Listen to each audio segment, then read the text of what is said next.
प्रभु राम देव भगवान अल्लाह खुदा ईश आदि नाम एक ही शक्ति के हैं। वो कैसा है, कहां है, कैसे मिलता है, किसने देखा है? ये प्रश्नवाचक चिन्ह पूर्ण रूप से हटाने के लिए अवश्य सुनिए जगत गुरु तत्वदर्शी संत रामपाल जी महाराज के अमृत वचन, सर्व पवित्र धर्मों के पवित्र शास्त्रों के आधार पर।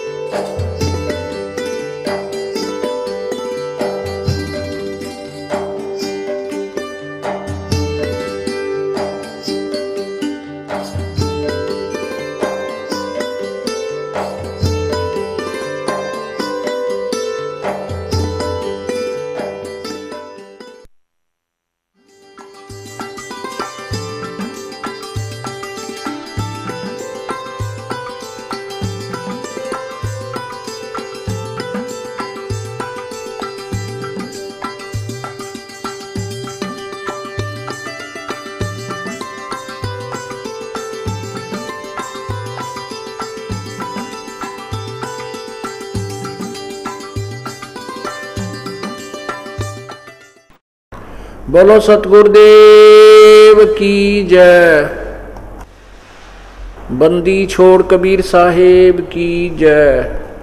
बंदी छोड़ गरीबदास जी महाराज की जय। स्वामी रामदेवानंद जी गुरु महाराज की जय। सर्व संतों की जय, सर्व भक्तों की जय, धर्मी पुरुषों की जय, श्री काशी धाम की जय, श्री छुड़ानी धाम, श्री करौथा धाम की जय, श्री बरवाला धाम की जय। सत साई गरीब नमो नमो सतपुरुष को हो नमस्कार। गुरु के नहीं सुर नर मुनि जन साधुआ संतों सर्वसदीन। सतगुरु साहेब संत सब है दंडोतम प्रणाम। आगे पीछे मध्य हुए नर आकार निर्विषम काल जाल वै वंजनम। निर्लेपम निज नीर गुणम अकल अनुबे सोन धुनम। सोहम सुरति समापतम सकल समाना नीरत लह। उज्ज्वल हिरंबर हरदमम बेपरवाह था है। वार पार नहीं मध्य तम गरीब जो सुमर सिद्ध होई। गणनायक गलताना करो अनुग्रह सोई। आदि गणेश मनाऊं गणनायक देवन देवा। चरण कमल लो लाऊं आद्य अंत करूं सेवा। परम शक्ति संगीतम अवगत गुण अतीतम। सतपुरुष निर्मोही जगदम्बा जगदीशम। मंगल रूप मुरारी तन मन अर्पों शीशम। स्वर नर मुनि जन ध्यावे ब्रह्मा विष्णु महेशा। शेष से सुमुख गावे पूजय आज गणेशा। इंद्र कुबेर सरीखा वरुण धर्म राय जावे।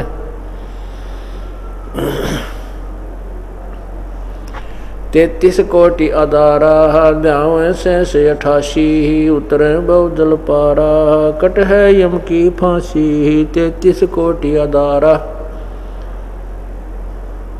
उतरे भव जल पारा कट है यम की फांसी। सत साही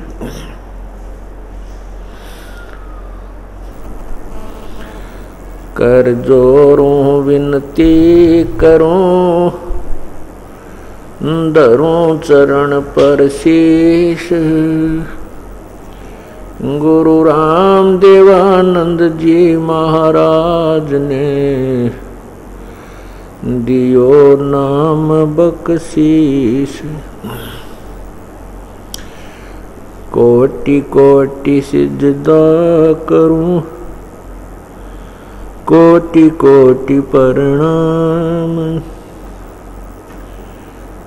चरण कमल में राखियो में बंदी जाम गुलाम। अवगुण किए तो बहुत किए। करत न मानी हार। बावे बंदा बख्श दियो, बावे गर्दन उतार। अवगुण मेरे बाप जी, बख्शो गरीब नवाज। जो मैं पूत कपूत हूँ, वहर पिता को लाजे। मैं अपराधी जन्म का, नक्सक बरे विकार। तुम दाता दुख वंजना, मेरी करो सवार।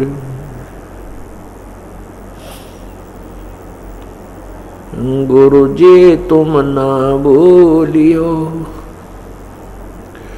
चाहे लाख लोग मिल जाएं। हमसे तुमको बहुत है, तुमसे हमको नहीं।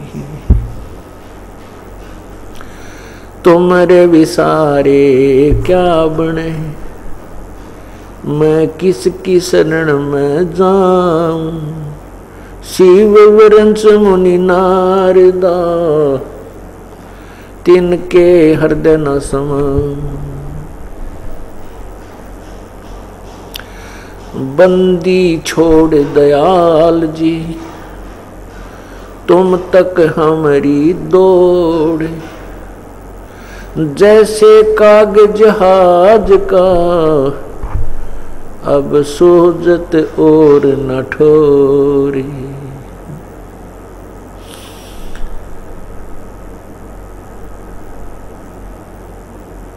गुरु बिन माला फेरते,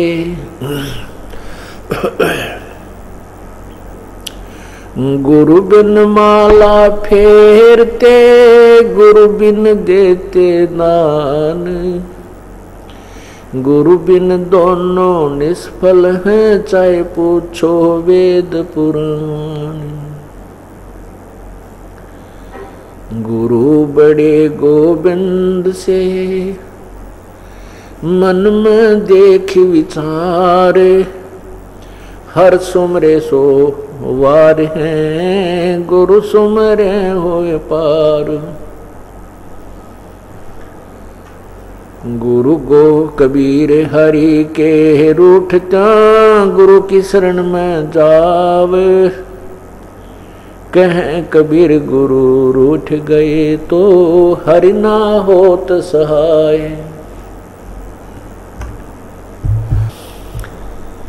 गुरु गोविंद दोनों खड़े, किसके लागू पाए। बलिहारी गुरु अपना, जिन गोविंद दियो मिलाए। राम कृष्ण से कौन बड़ो, उन्हों भी गुरु कीन। तीन लोक के वे धनी, गुरु आगे आदीन। गुरु बिन काहुन पावा ज्ञाना, जो थो था उस छड़े किसाना।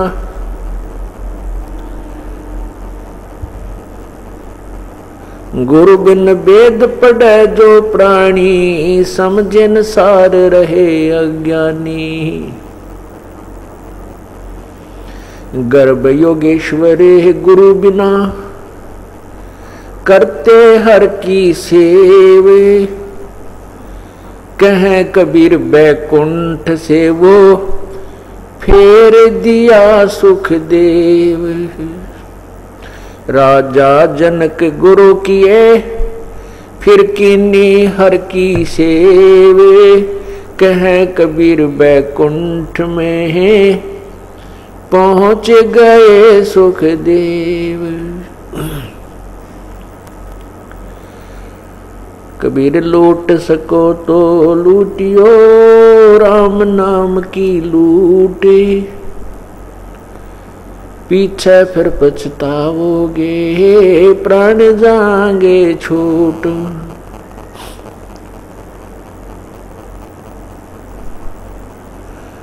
जिन हर की चोरी करी और गए राम गुण भूल, ते बदना बागुल किए रहे उर्द मुख झूल। पृथ्वी पति चकवे गए जिनके चक्र चलंत, भाई रावण सरीखे कौन गिने हैं अशोक अनंत।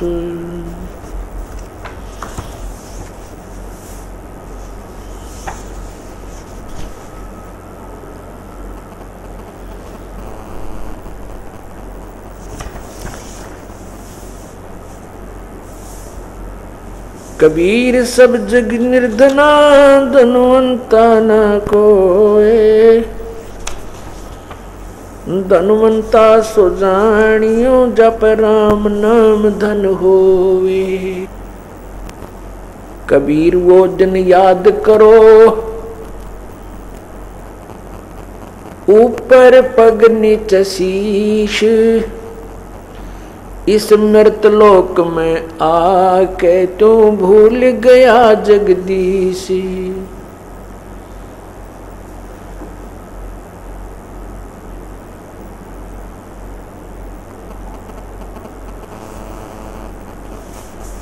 उधर बीच तो को दिया,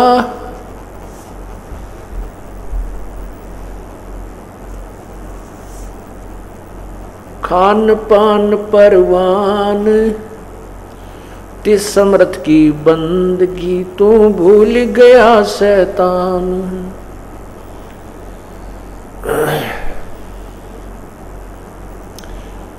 परमात्मा पूर्ण ब्रह्म सारी सृष्टि के रचनहार कुल मालिक कबीर परमेश्वर की असीम कृपा से ऐसे शुभ समागम इस भूमंडल पर होते हैं।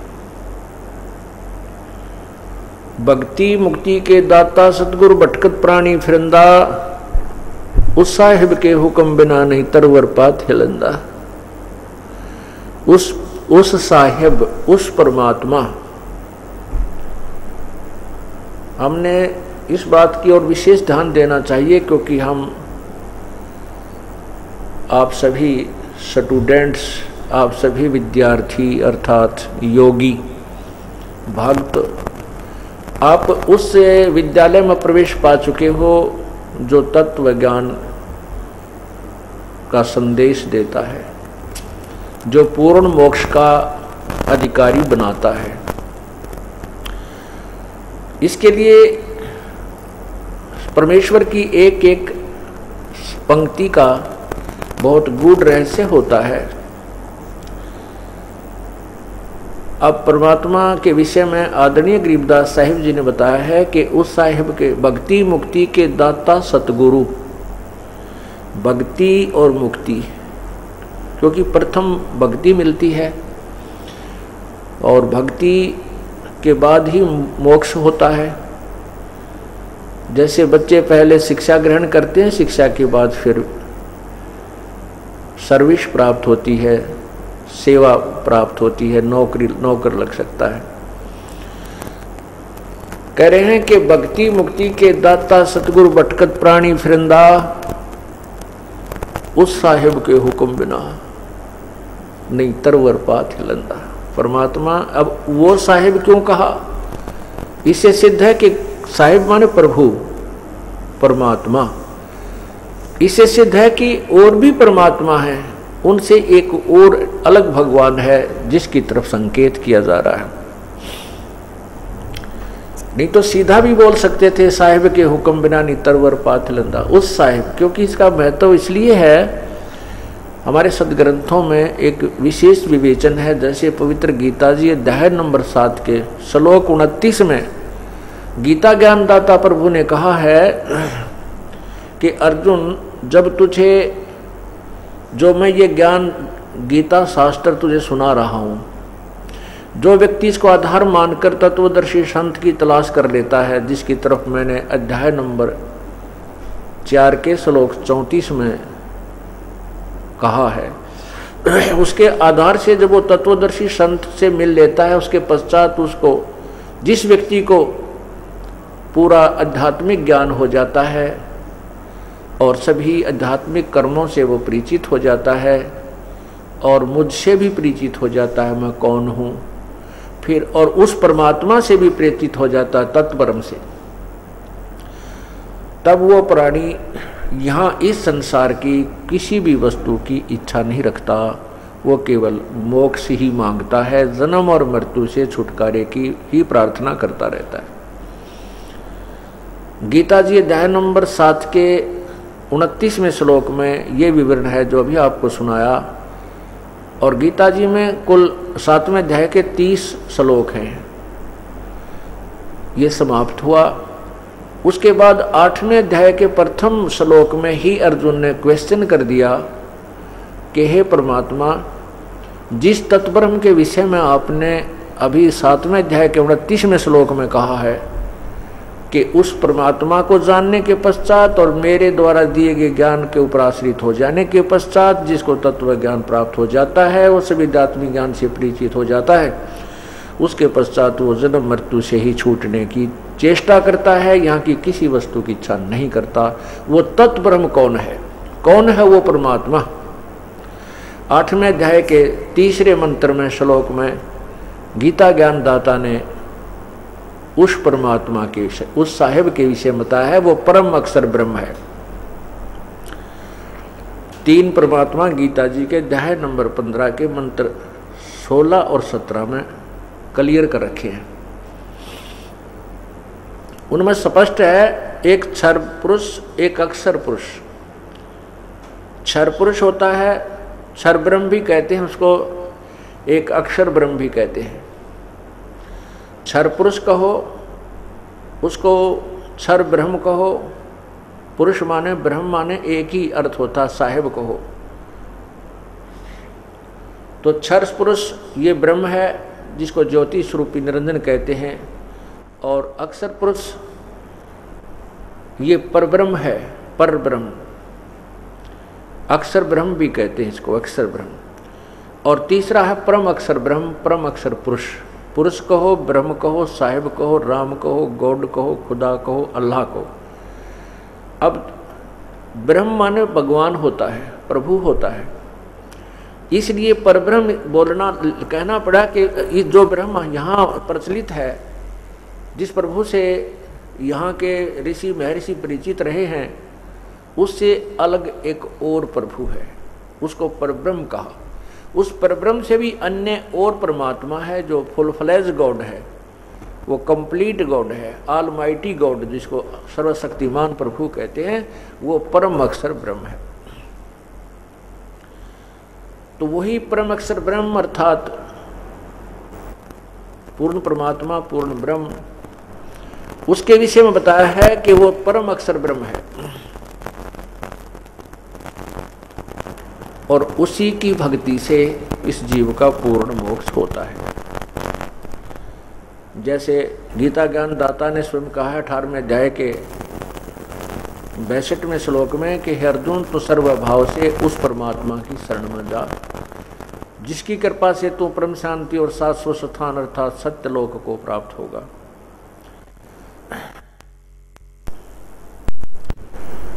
गीता जी अध्याय नंबर 15 के श्लोक 16 में 2 भगवान लिखे हैं, क्षर पुरुष और अक्षर पुरुष, और उनके अंतर्गत इन दोनों ब्रह्मों के, दोनों भगवानों के जुरिडिक्शन में, इनके लोक में जितने भी प्राणी हैं वो, और ये दोनों भी नाशवान हैं।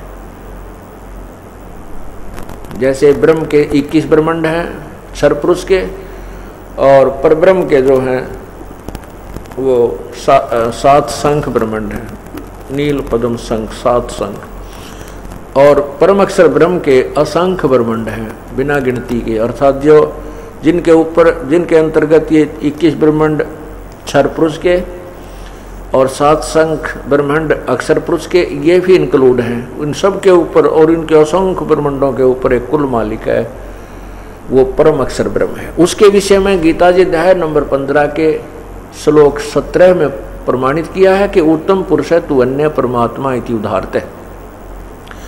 वो उत्तम पुरुष, वो परम अक्षर ब्रह्म तो इन ऊपर वर्णित गीता जी के अध्याय नंबर 4 के श्लोक 24 में लिखा है कि जिस यज्ञ में अर्पण अर्थात शुरुआती ब्रह्म भी ब्रह्म है, हवन किए जाने योग्य द्रव्य है ब्रह्म, वह भी ब्रह्म है। ये इन्होंने वैसे अनुवाद ठीक नहीं कर पाए, क्योंकि परमात्मा ने अध्याय के 25वें श्लोक में लिखा है कि कुछ योगी जन अर्थात साधक देवताओं के पूजन स्वरूप यज्ञ को ही भली भांति अनुष्ठान किया करते हैं। अब देखिएगा साथ ही साथ आप आंखों से भी पढ़िए। ये है श्रीमद् भगवत गीता और गीता प्रेस गुरु से प्रकाशित है, अध्याय नंबर 4 और इसके श्लोक 25 से यहाँ लिखा है कि दूसरे योगी जन, कुछ तो ये आपने पहले पढ़ा कि कुछ कहते हैं, कुछ कहते हैं। दूसरे योगी जन देवताओं के पूजन रूप यज्ञ का ही भली भांति अनुष्ठान किया करते हैं। अन्य योगी जन परब्रह्म परमात्मा रूप अग्नि में अभेद दर्शन रूप यज्ञ के द्वारा ही आत्म रूप यज्ञ का हवन किया करते हैं। अब ये देखिएगा, अन्य योगी जन श्रोत्रादि समस्त इंद्रियों को संयम अग्नि में हवन किया करते हैं। दूसरे योगी जन शब्द आदि समस्त विषयों को इंद्रिय रूप अग्नि में हवन किया करते हैं। दूसरे योगी जन इंद्रियों के संपूर्ण क्रियाओं को, प्राणों की समस्त क्रियाओं को ज्ञान से प्रकाशित आत्म संयम योग रूप अग्नि में हवन किया करते हैं। कई साधक, कई पुरुष द्रव्य संबंधी यज्ञ करने वाले हैं, कितने ही तपस्या रूप यज्ञ करने वाले हैं। दूसरे कितने ही योग रूप यज्ञ करने वाले हैं, कितने ही करने वाले हैं।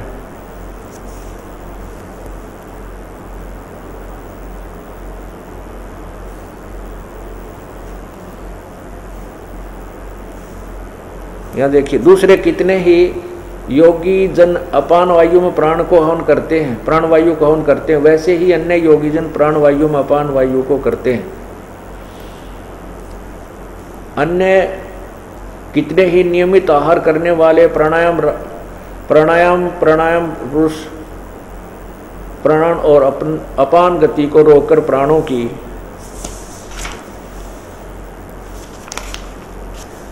प्राणों में ही हवन किया करते हैं। ये सभी साधक यज्ञों द्वारा पापों का नाश कर देने वाले यज्ञों के जानने वाले हैं। अब 31 देखना, हे कुरुश्रेष्ठ, यज्ञ से बचे हुए अमृत का अनुभव करने वाले योगीजन सनातन ब्रह्म यानी पूर्ण परमात्मा को प्राप्त होते हैं।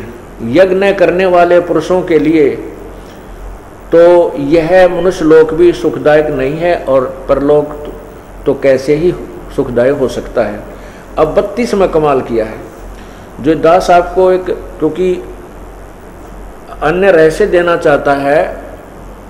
अब आप काफ़ी दिन से सुनते हुए आ रहे हो गीता जी को, बहुत आसानी से समझ जाएंगे। 32 में क्या किया है, कहा है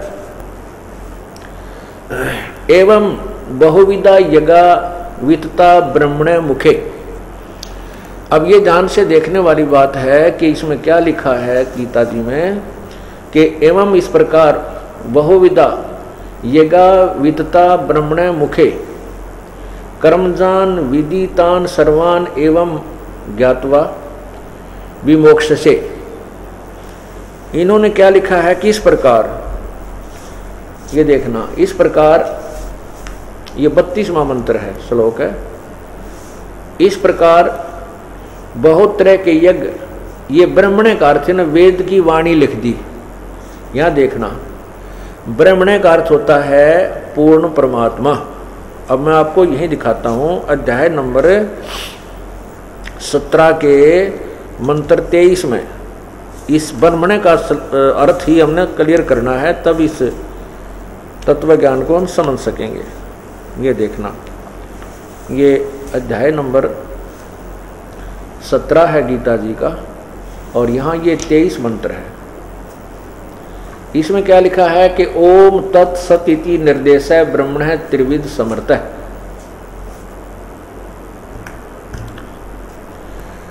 अब ब्रह्मण्य का अर्थ देखिएगा, ओम तत्सत, ऐसा यह 3 प्रकार का ब्रह्मण्य माने सच्चिदानंद घन ब्रह्म का। ब्रह्मण्य का अर्थ देखिएगा, हमने अपनी तरफ से कुछ नहीं लेना, इन महापुरुषों के द्वारा किए अनुवादों को ही, अर्थों को ही यथार्थ स्थान पर रखना है, जिससे अनुवाद सही बन जाएगा। ये देखिएगा, ब्रह्मण्य माने सच्चिदानंद घन ब्रह्म, अर्थात गीता ज्ञान दाता से कोई और परमात्मा है, गीता ज्ञान दाता से अन्य परम है। तो अब ब्रह्मण्य यहां देखो,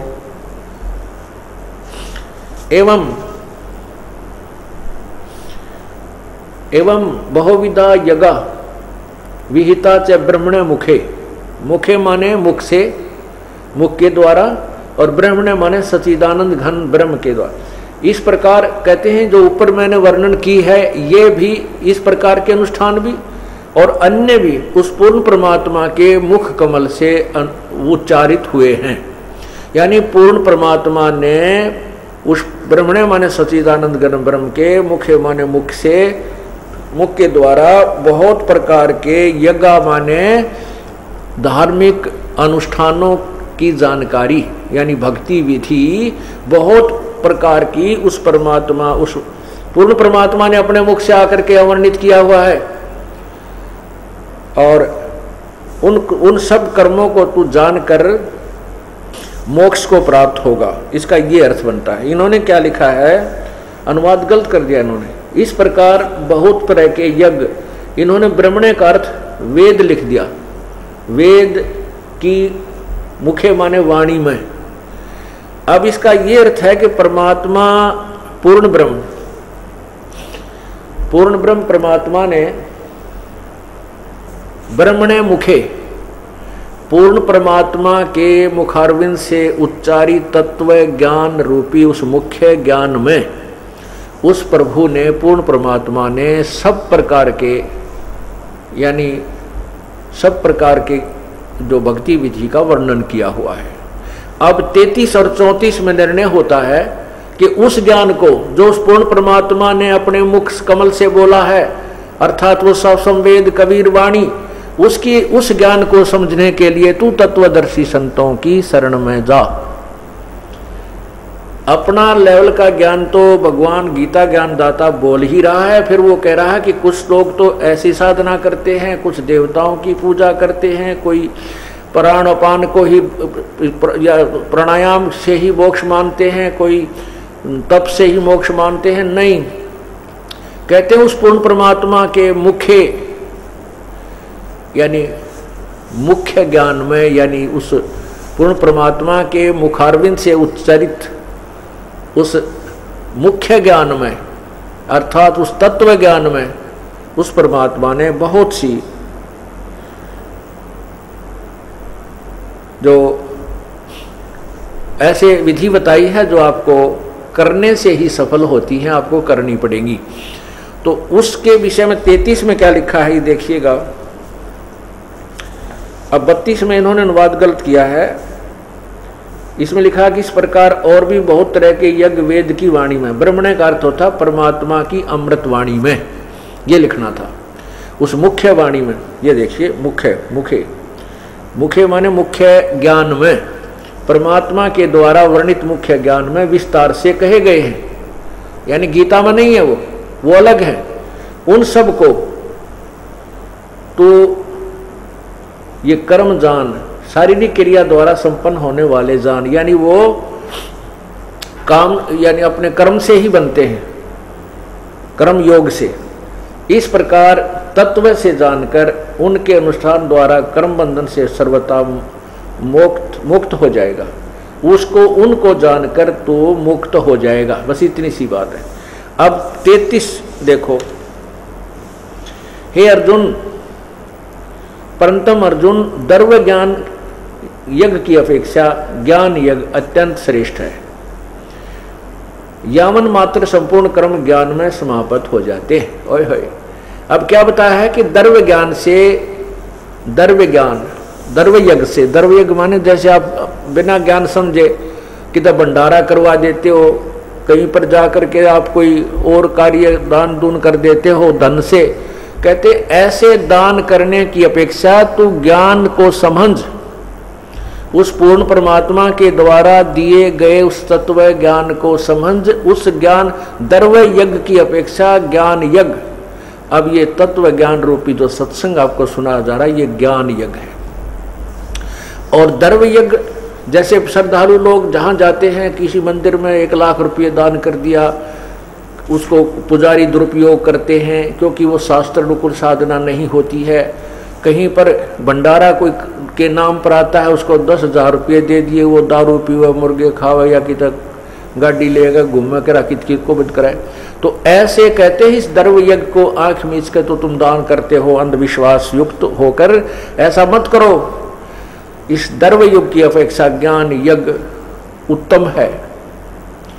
ज्ञान यज्ञ के बारे में क्या बताते हैं? कहते हैं ज्ञान यज्ञ जब तुम्हें हो जाएगा, अर्थात तत्व ज्ञान तुम्हें प्राप्त हो जाएगा, फिर आपके अन्य कर्म जो तुम अज्ञानतावश करते हो, शास्त्र विधि त्याग कर मनमानी पूजा करते हो, वो फिर समाप्त हो जाएंगे। अब उस तत्व ज्ञान को जो गीता जी के अध्याय नंबर 4 के श्लोक 32 में कहा है कि उस पूर्ण परमात्मा के मुख्य ज्ञान में उसने अपने मुखारविंद से बोला है, उस ज्ञान को, वो तत्व ज्ञान है।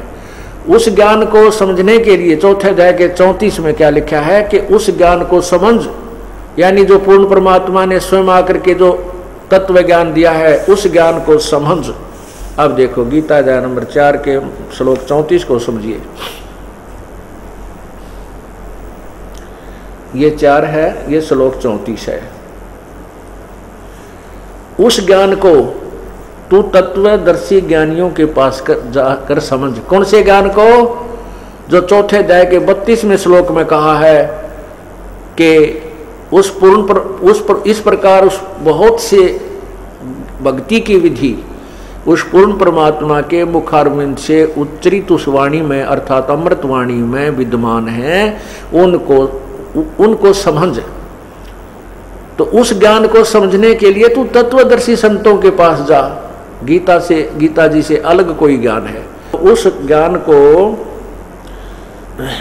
ज्ञान को तू तत्वदर्शी ज्ञानियों के पास जाकर समझ। उनको भली भांति दंडवत प्रणाम करने से, उनकी सेवा करने से और कपट छोड़कर सरलता पूर्वक प्रसन्न करने से वे परमात्म तत्व को तत्वदर्शी जानने वाले, भली भांति जानने वाले अर्थात तत्वदर्शी ज्ञानी महात्मा तत्व ज्ञान का उपदेश करेंगे। फिर लिखा है 35 में भी स्पष्ट कर दिया है। यह देखो 35 में, जिसको जानकर, उस ज्ञान को जानकर तो फिर संसार इस प्रकार मोह को नहीं प्राप्त होगा। हे अर्जुन, जिस ज्ञान के द्वारा संपूर्ण प्राणियों के निशेष भाव से अपने में और पीछे मुझ में देखेगा, ये केवल मुझ है, मुझ में देखेगा, न कि सच्चिदानंद। ये अपने, ये अनुवादकर्ता ने अपनी ओर से लगा दिया इसके साथ, गीता ज्ञानदाता के साथ। ये क्या कहता है कि जब तू तत्व ज्ञान से परिचित हो जाएगा, फिर तू मुझे समझ पाएगा मैं क्या हूं, मैं काल हूं। गीता जी के अध्याय नंबर 11 के मंत्र 32 में स्पष्ट किया है कि मैं काल हूं, सबको खाने के लिए आया हूं। तो ये कहा कि तू फिर तत्व ज्ञान से परिचित होने के उपरांत तू मुझे जानेगा मैं क्या हूं, और फिर इन प्राणियों को देखेगा, इनकी क्या दुर्गति हो रही है, क्यों ये ऐसे दुखी हैं, तो फिर इनको समझेगा और फिर तेरा कल्याण संभव है।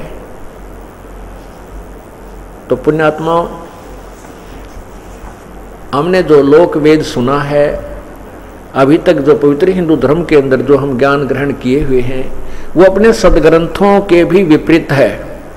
पवित्र गीता जी से भी वो गीता के अनुवाद करता व गीता के आधार से ज्ञान प्रचार करता भी परिचित नहीं थे। और उन्होंने हमारे को केवल अपनी मनगढ़ंत कहानियां सुना करके व्यवस्थित किया हुआ था, हमारे को सेट कर रखा था। अब उस तत्व ज्ञान को आपके समक्ष खोला जा रहा है, इसलिए इस तत्व ज्ञान से परिचित होने के उपरांत आप कभी विचलित नहीं हो पाओगे। आपकी कई पीढ़ी तक का ये मार्ग ऐसा बन जाएगा कि वो बच्चे परमात्मा को प्राप्त करेंगे। वो बहुत ही पुण्यकर्मी प्राणी परमात्मा आपके घरों में भेजेगा। अब ये उनके संस्कार टाल देगा जो बच्चे आपके भाग्य में दुखदायी थे। कुछ बच्चे होते हैं जैसे उत्पन्न हो गया बालक और वो बच्चा बड़ा होकर के डाकू बन गया, माता पिता भी दुखी, क्योंकि माता पिता का कितना ही बुरा बेटा हो जाए बेटी हो जाए, माता पिता उससे दूर नहीं हो सकते, उसकी आत्मा फंसी रहती है। वो लड़का भी दुखी होता है और माता पिता भी दुखी रहते हैं। अब वो परमात्मा क्या करेगा? पुण्यात्माओं, ये तत्व ज्ञान है, प्रभु के नियम से आप परिचित होजिए, तभी ये शंका और आपकी समस्या मिटेगी। अब क्या होता है कि एक भक्त के यहाँ पुत्र हुआ। वो पुत्र 1 वर्ष का होकर मृत्यु को प्राप्त हो गया और 20-30 हजार रुपये उसके उपचार में भी लग गए। वो परिवार पूर्ण रूप से परिचित हो चुका था, भगवान पर विश्वास था, कबीर परमेश्वर पर, वो डगमग नहीं हुए। उनके दिल में यह नहीं आया कि हमने उपदेश ले रखा और हमारा पुत्र उत्पन्न हुआ और यही मृत्यु को प्राप्त हुआ, क्योंकि वो इस ज्ञान को कई बार सुन चुके थे जो दास बार बार सुनाता है। उनको क्या हुआ कि परमात्मा की कृपा हुई, 10 महीने के उस लड़के की मृत्यु के 10 महीने के उपरांत फिर पुत्र हुआ। अब बेशक से वो पुत्र की मृत्यु हो गई थी और माता को ज्ञान भी था, पिता को भी ज्ञान था, लेकिन उसका मोह जल्दी से नहीं छूटता। माँ बहुत रोया करती थी, उसको याद भी करती थी, लेकिन विश्वास परमात्मा में ये था कि भगवान जो करता है वो गलत नहीं करता। हमारे प्रभु ने जब ये मंजूर था तो ये हमारे लिए गलत नहीं हो सकता, लेकिन मेरे बस की बात नहीं कि मैं बेटे के मोह को भुला सकूं। तो उस लड़की को एक दिन वो बालक स्वप्न में दिखाई दिया, छोटा सा। देखते ही देखते वो 16-17 साल का हो गया, 18 वर्ष का, 18-19 वर्ष की उम्र का दिखाई दिया और अपना बैग उठा करके चलने लगा। माता, मैंने इस उम्र में मरना था और मेरी शादी भी हो जानी थी। ये परमात्मा ने मेरे ऊपर, आपके ऊपर मेहर की है। मेरा और आपका ऐसा संस्कार था कोई पिछले जन्म जन्मांतर का कि मैंने तुम्हें एक अधिक पीड़ा देनी थी और उस परमात्मा ने ये हमारा संस्कार काट दिया थोड़े से में। उसके बाद उस माँ का रोना भी बंद हो गया। उसने खुद आकर के उस बहन ने बताया, जी ऐसे ऐसे वो लड़का मुझे दिखाई दिया। पर ज्ञान तो हम पहले भी सुनते थे, विश्वास भी था, लेकिन और दृढ़ विश्वास हो गया और जो ममता मुझे सता रही थी वह भी खत्म होगी। तो परमात्मा आपको ऐसी कोई घटना हो भी जाती है तो घबराना नहीं चाहिए, क्योंकि राज्य क्रमता राम की रजा धरे जो शीस, दास गरीब दरस परस 3 भेंटे जगदीश। यदि वो बहन उससे विचलित हो जाती और रास्ता छोड़ देती, वो रोग तक काट दिया था परमात्मा ने, संस्कार तो चेंज कर ही दिया था, वो तो दयालु है, फिर नहीं देते उस दुख को, लेकिन और दुख बहुत हो जाते हैं। हमारे जन्म जन्मांतर के ना जाने कितने पाप इकट्ठे हुए पड़े हैं, संचित रखे हैं भगवान के दरबार में, और इस जीवन में भगवान से दूर होने के बाद फिर हम निरे पाप करेंगे, अच्छा काम कौन सा कर सकते हैं? क्योंकि शास्त्र विधि को त्याग कर जो मनमानी पूजा करते हैं वो भी गलत है, वो भी पाप है। गीता जी के अध्याय नंबर 16 के मंत्र 23 में स्पष्ट किया है। तो और हम धर्म को ही हम अच्छा मानते हैं, वो धार्मिक कर्म भी हम विधि अनुसार नहीं करने से दोषी होते हैं। तो फिर कैसे दोषी होते हैं? 100 वर्ष तो सतगुरु पूजा, एक दिन आन उपासी, वो अपराधी आत्मा फिर पड़े काल की फांसी। 100 वर्ष तो सतगुरु अपने गुरुदेव के आधार से आप पूजा कर लीजिए और एक दिन आन उपासना कर लीजिए, शास्त्र विधि को त्याग कर मनमानी पूजा कीजिए। उसके विषय में कहा है कि वो इतना अपराध है कि वो अपराधी आत्मा फिर पड़े काल की फांसी। होय होय। तो इसलिए परमात्मा के चरणों में आने के बाद हमारे पुण्य ही पुण्य बनते हैं, जो पाप भी बनते हैं। तो हम सिमरन सेवा आरती सुबह शाम आरती करते हैं, मंत्र करते हैं, तो उसको धो लेते हैं। जैसे कपड़ा दिन में प्रयोग करने से मैला हो जाता है, तो सुबह साबुन और पानी से उसको साफ करके धो के सुखा देते हैं, वो निर्मल रहता है। और जिस कपड़े पर मैली मैल लगते रहे, साबुन पानी का योग नहीं मिल सके, तो वो कितना काला हो जाता है, उसका स्वरूप भी बिगड़ जाता है, ये रंग भी नजर नहीं आता ये कैसे कलर का था।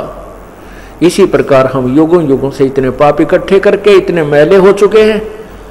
अब परमात्मा के इस सत्संग रूपी जल से, इस तत्वज्ञान रूपी जल में और सतनाम रूपी साबुन से हम इन्हें धोया करेंगे और निर्मल कर लेंगे, ताकि ये धनी को पसंद हो। इस प्रकार इस ज्ञान को हमने समझना है। तो राज्य क्रमता राम की रजा धरे जो शीस, उस परमात्मा की रजा में राजी रहे। चाहे हमने या वर्तमान में वो कितना ही नुकसान नजर आवे, चाहे हमने कितना ही बुरा होता नजर आता है, लेकिन परमात्मा के चरणों में आने के बाद हमारा बुरा हो ही नहीं सकता। हाँ, ये हमारी सोच है, बालक सोच है हमारी, हम उसको गलत मान लेते हैं। उसके लिए हमें इस ज्ञान को दृढ़ता के साथ स्वीकार करना होगा, तब हम परमात्मा प्राप्ति करेंगे। अब हम क्या बताना चाह रहे थे आपको कि जैसे हम सुना करते थे ब्रह्मा विष्णु महेश, ये सर्वशक्तिमान श्री विष्णु जी, श्री शिव जी, और फिर बहुत से उदाहरण भी सुना करते थे कि जैसे एक राक्षस था जो ना श्री विष्णु जी से मर रहा था। एक मधु और कैटब नाम के 2 राक्षस थे। भगवान विष्णु ने 5000 वर्ष तक उनसे युद्ध किया। श्रीमद् देवी भागवत महापुराण 3 स्कंद में वर्णन है। और वो 5000 वर्ष तक भगवान विष्णु से वो राक्षस नहीं मरे। फिर देवी दुर्गा ने अपने कटाक्ष से, अर्थात अपने एक मोहित करने वाले अदा से, अंदाज से उनको अपनी तरफ आकर्षित किया। वो दूरदृष्टि से उस माता को, बहन को देखने लगे। जब श्री विष्णु जी ने उन्हें मार डाला। एक राक्षस था, वो किसी से नहीं मर रहा था। भगवान विष्णु से कहा गया कि वो देवताओं से नहीं मर रहा था। पता चला, किसी ने बताया कि उसकी पत्नी धर्म पतिव्रता स्त्री है, इसलिए ये किसी से नहीं मर रहा है राक्षस। इसकी पत्नी का पतिव्रता धर्म नष्ट किया जाए तब ये राक्षस मरेगा, विष्णु पुराण में लिखा है। तो कहते हैं फिर वो भगवान विष्णु जी को ये कार्य सौंपा गया। भगवान विष्णु ने उस राक्षस का रूप बना करके उस स्त्री के, उसकी पत्नी के साथ मिलन किया। उसके बाद वो राक्षस मरा, उसका पतिव्रता धर्म खंड कर दिया। अब ये विचार करने की बात है कि समर्थ जो थे, अगर वो श्री ब्रह्मा विष्णु महेश जी समर्थ होते तो ये राक्षस लोग इनके आड़े नहीं आ सकते थे। इस तरह के जो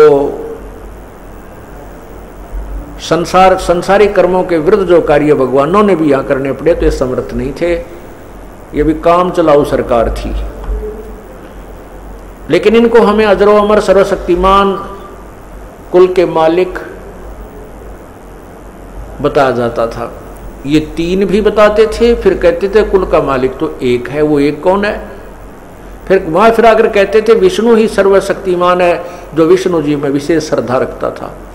और जो श्री शिव जी में विशेष श्रद्धा रखता था वो कहता था शिव जी ही एक है, कुल का मालिक है। नहीं, उस कुल के मालिक का ज्ञान तो इस तत्व ज्ञान से ही होगा और हो रहा है।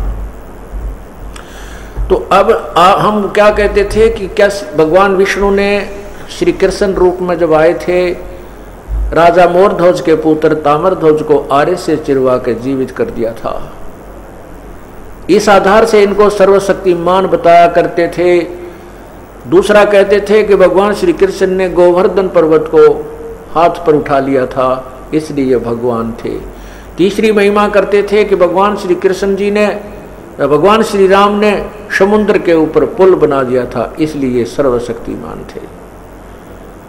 अब परमात्मा क्या कहते हैं, लंक समुद्र पाट लंका गयो, सीता को भरतारे, अगस्त ऋषि ने ये सारे पी लिए, इनमें कौन करतारे।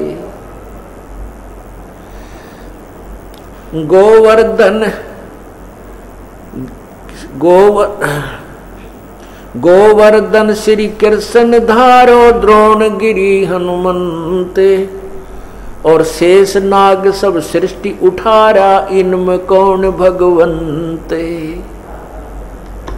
कि जैसे आपके दंत कथा पौराणिक कथाओं में ये लिखा है, आप बोलते हो कि शेष नाग ने सभी ब्रह्मांडों को अपने सिर पर रखा हुआ है, उठा रखा है, और फिर तुम इस एक पत्थर को उठाने मात्र से, एक पहाड़ को उठाने मात्र से श्री कृष्ण जी को ही परमात्मा सर्वशक्तिमान मानते हो। तो हनुमान जी ने द्रोणागिरी पर्वत उठाया था, और शेष नाग फिर सारी पृथ्वी सृष्टि उठा रहा है, जिस पर पृथ्वी भी रखी है।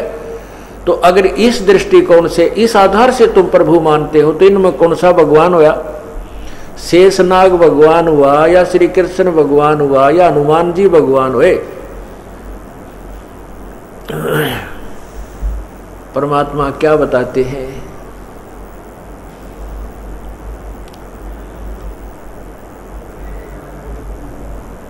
कि ये सब ज्ञान का उलझेड़ा तुम्हारे अंदर है, तुम ज्ञान को समझ नहीं पाए। काटो बंधन विपत में, कठिन करो संग्राम, चिन्हो रे नर प्राणिया, वो गरुड़ बड़ो अकराम।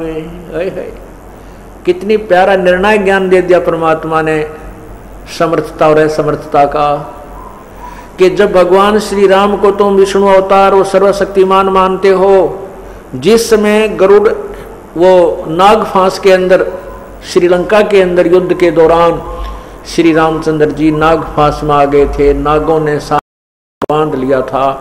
उस समय भगवान विवश हो चुके थे, दोनों हाथ नीचे को और बांध कर खड़े कर दिए गए थे, असहाय थे। तब गरुड़ से याचना की, गरुड़ ने आकर के उन नागों को काटा, और वो जब भगवान बंधन मुक्त हुए तो क्या बताते हैं, काटे बंधन विपत में, कठिन कियो संग्राम, चिन्हो रे नर प्राणिया, ये गरुड़ बड़ा अकराम। ये तुम्हारा राम बड़ा है या गरुड़ शक्तिशाली हुआ? अब जैसे प्रसंग चल रहा था कि श्री कृष्ण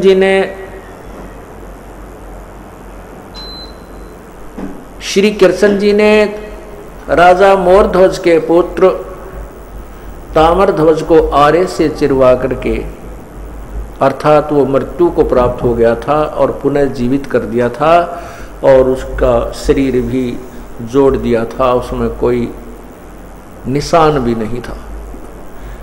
इतनी शक्ति ये भगवान रखते हैं, इसलिए इनको भी प्रभु की संज्ञा में लिया जाता है। लेकिन जैसे विचार कीजिए, प्रभु की परिभाषा से भी हम अभी तक परिचित नहीं थे। साब राम राम सब जगत बखाने, आदि राम को कोई बिरला जाने। राम राम तो सभी कह रहे हैं, लेकिन उस पूर्ण परमात्मा जो पहले का प्रभु है, सर्वशक्तिवान है, उसको कोई बिरला ही जानता है। अब जैसे साहब कहो, चाहे राम कहो, गॉड कहो, अल्लाह कहो, खुदा कहो, मालिक कहो, स्वामी कहो, ये सब प्रभु प्रभु की के शक्तिबोधक शब्द हैं, पर्यायवाची हैं। अब जैसे एक साहब तहसीलदार भी साहब कहलाता है, और एसडीएम भी साहब है, डीसी भी साहब कहा जाता है, कमिश्नर भी साहब है, मंत्री को भी मंत्री साहब बोलते हैं, मुख्यमंत्री को भी मुख्यमंत्री साहब बोलते हैं, प्रधानमंत्री साहब, राष्ट्रपति साहब, ये सभी साहब हैं। इन साहबों की शक्ति में अंतर है। ऐसे ही ब्रह्मा विष्णु महेश भी साहब हैं, ये भी भगवान हैं, लेकिन इनसे ऊपर जो राम हैं, इनके ये केवल एक ब्रह्मांड में एक विभाग के मिनिस्टर हैं। एक ब्रह्मांड में एक विभागीय मिनिस्टर हैं।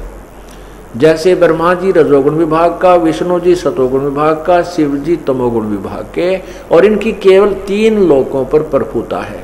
एक एक विभाग की, इस पृथ्वी लोक पर, स्वर्ग लोक पर, और नीचे एक पाताल लोक है, उस पाताल लोक पर। इस ब्रह्मांड में और भी बहुत से लोग हैं जहां पर इनकी प्रभुता नहीं है। और ये इनका पिताजी जो है ब्रह्म क्षर पुरुष ज्योति निरंजन, ये एक ब्रह्मांड में मुख्यमंत्री जानो। तो ऐसे ऐसे ना जाने कितने ब्रह्मांड हैं, उन सब का मालिक पूर्ण परमात्मा है, वो भी राम है। तो इन भगवानों में भी शक्ति है, क्योंकि प्रत्येक साब में शक्ति होती है, पावर है उसकी अपनी अपनी, उसका क्राइटेरिया होता है, उसकी भी अपनी जुरिडिक्शन सीमाएं विभाजित हैं। लेकिन पूर्ण परमात्मा की कोई सीमा नहीं, सबके ऊपर वो प्रभु होता है। ऐसे ही तो क्या बताते हैं कि ये भगवान श्री विष्णु जी अर्थात श्री कृष्ण जी ने ताम्र ध्वज को जीवित कर दिया, क्योंकि उसकी प्राण शेष थे, वही आयु शेष थी, उसका जीवन शेष रह रहा था। और अपने सगे भाणजे अभिमन्यु को, जो महाभारत के प्रथम दिन ही मृत्यु को प्राप्त हो गया था, भगवान श्री कृष्ण जीवित नहीं कर सके, जो सुभद्रा का पुत्र था। क्यों नहीं कर सके? क्योंकि उसका प्रारब्ध इतना ही था, अभिमन्यु के आगे जीवन शेष नहीं था, आयु नहीं थी शेष, इसलिए श्री कृष्ण अर्थात विष्णु जी उनको आयु नहीं बढ़ा सके, जीवित नहीं कर सके। अब हम आपको पूर्ण परमात्मा के द्वारा उस तत्व ज्ञान जो गीता जी के अध्याय नंबर 4 के मंत्र 32 में कहा कि उस परमात्मा के मुख्य वाणी में, उस परमात्मा पूर्ण सच्चिदानंद घन ब्रह्म पूर्ण परमात्मा के मुख्य ज्ञान में अर्थात उस तत्व ज्ञान में उन्हें अपने मुख से जो बोला है, उसके आधार से और उन्होंने जो लीलाएं की हैं वो आपको सुनाते हैं। अब ये जो ब्रह्मा विष्णु महेश के पूज्य पिताजी हैं वो काल है। गीता जी के अध्याय नंबर 11 के मंत्र 32 में कहा है कि अहम काल अस्मि, मैं काल हूं। ये देखिएगा श्री मद् भगवत गीता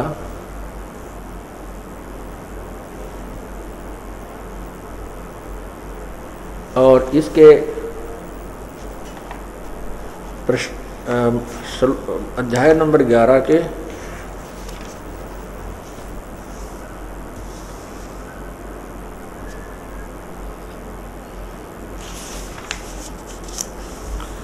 बत्तीस में ये देखिएगा, अध्याय नंबर 11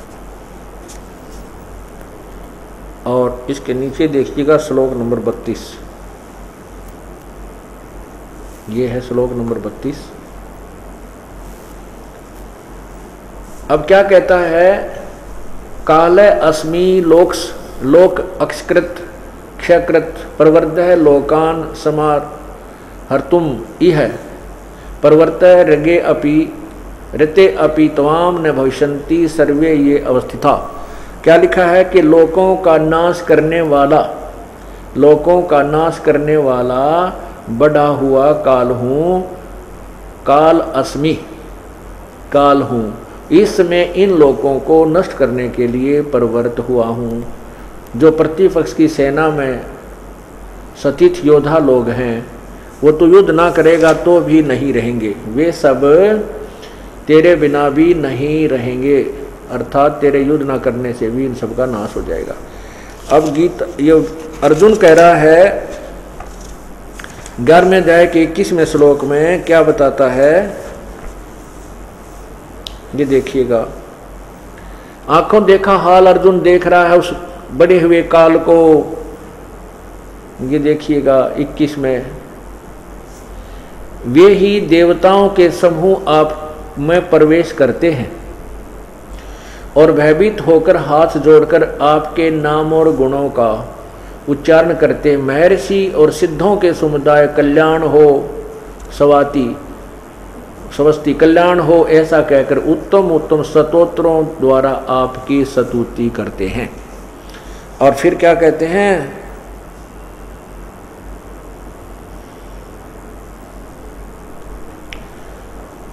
अब क्या बताता है अर्जुन के, हे परमात्मा ये सिद्ध देवता ऋषि महर्षि ये देवताओं लोग भी को भी आप खा रहे हो, इन सिद्धों और महर्षियों को भी आप खा रहे हो, आपके मुख में प्रवेश कर रहे हैं। तब ये कहता अर्जुन मैं तो काल हूं भाई, सबको खाने के लिए आया हूं, मैं नहीं छोड़ूं किसी को भी। तो कहने का भाव ये है, ये काल है और ये काल डरे करतार से जय जय जय जगदीश जोरा जोड़ी झाड़ता पगरज डार सी से।